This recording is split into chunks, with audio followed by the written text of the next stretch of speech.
What a weird and kind of odd series. We saw just that tremendously long overtime game that wasn't, I mean, I was going to say intense. It wasn't really intense. It wasn't really intense at all.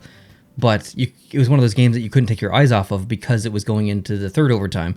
You're like, damn, this is a long game. And that got to the fourth overtime. You're like, whoa, I don't remember the last time I saw a game this long. And then I got to the fifth overtime. You're like, okay, I can definitely not change the channel now. Like, this is historic.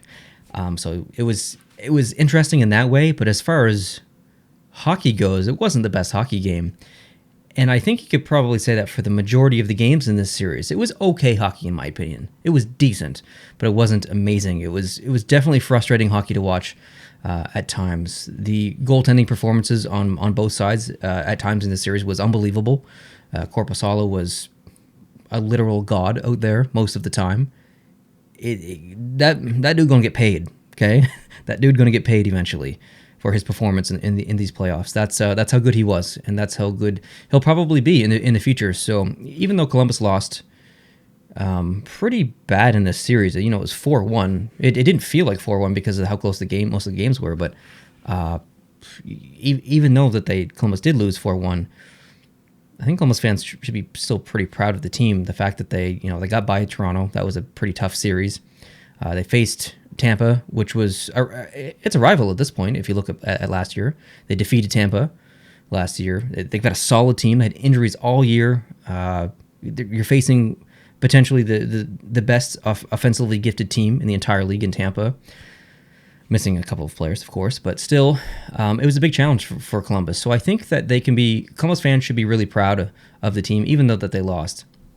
And on the Tampa Bay side, they got contributions from really good depth players that don't get enough spotlight as they should. So like Braden Point, what an unbelievable player in this series. And in general, he is my favorite player off the Tampa Bay Lightning. So usually my favorite players are more unorthodox and they don't really do a whole lot on the ice. They're more playmakers or they're more defensively minded players. But Braden Point, ever since he entered the league, was my favorite player on Tampa Bay. So it was really nice to see actually one of my favorite players do something. So I was cheering for Columbus. I did predict Columbus to win this series. So like raise your hand if you were wrong. I'll admit all day long that I was wrong in the series. Even though those two things did happen, I predicted and I wanted Columbus to win. I'm kind of happy that Tampa won because it just proves that Tampa isn't that slouch team from last year. They actually do have a little bit of grit. They do have some fight in them. They can prove that they can hold their own and come back from adversity.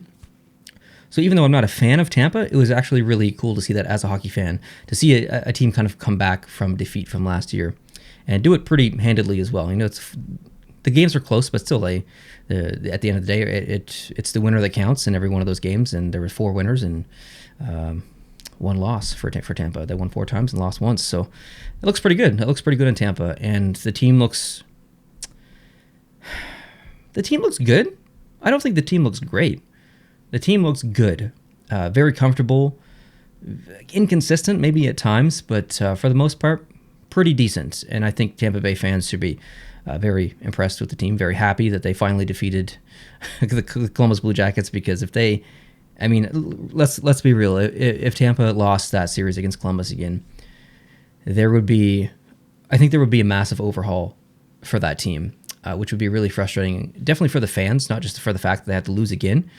But when they look at the team on paper and they see all those names and you see the talent, and then you realize that you lost 2 years in a row, and then you have to go through a bit of a rebuild, or not maybe not necessarily a rebuild, but see some of those names go out and some new names come in, that can be really frustrating. So the fact that Tampa Bay completely avoided that situation altogether just by defeating the Columbus Blue Jackets is really good news for the Tampa Bay Lightning. So I'm kind of pleasantly surprised that Tampa won, like I said, but I'm not really sad that the series is over. Like I said, it wasn't really that best of hockey. So anyways, let me know what you think down below in the comments section. Who was the kind of bright star on Columbus outside of Korpisalo, and who was the bright star on or from Tampa Bay outside of Point? I'd really like to know your opinions there.